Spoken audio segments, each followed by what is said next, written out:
Te lo juro, tía. Y es que, madre mía. Sí. Ah, bueno, sí, yo estoy cocinando algo. ¿Qué dices? ¡Ay, la mano, la mano!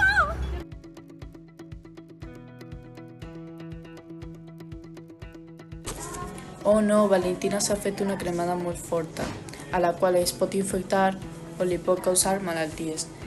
Per a que això no passara, havien de fer el següent. Quan cuina, necessita estar concentrada i sense distracció com el mòbil.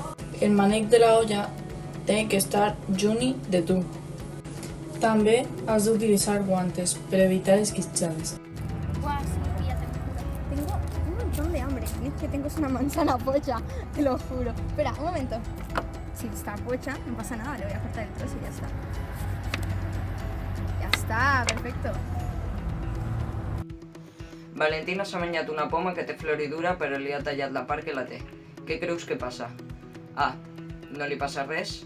B. Agafa una malaltia molt dolenta. C. Es mor.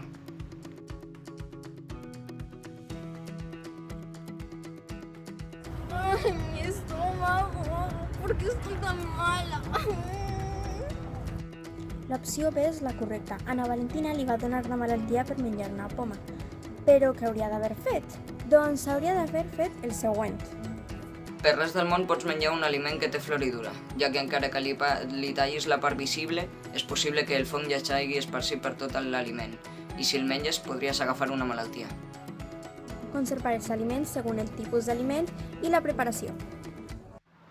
Teniu a la vista el número d'urgències i el del Servei Nacional de Toxicologia.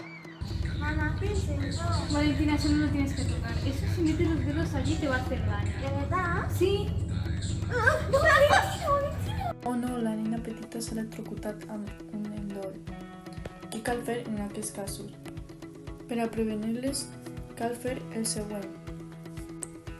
Eviteu que els nens petits juguin amb electrodomèstics.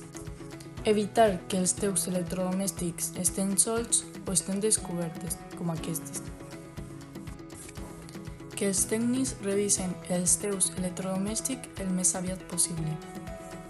No toques a una persona lesionada que todavía está en contacto con la corriente eléctrica. Llama al 911 o a la emergencia local si la quemadura la provocó un cable de alta tensión o un rayo. Pau, ¿sabes que Paula y Alejandro lo han dejado? Porque Alejandro le ha puesto los cuernos a Paula, así se muy fuerte. Vaja, ara el Pau s'ha afectat, però què podria haver fet per evitar-lo? Doncs hauria de fer el següent.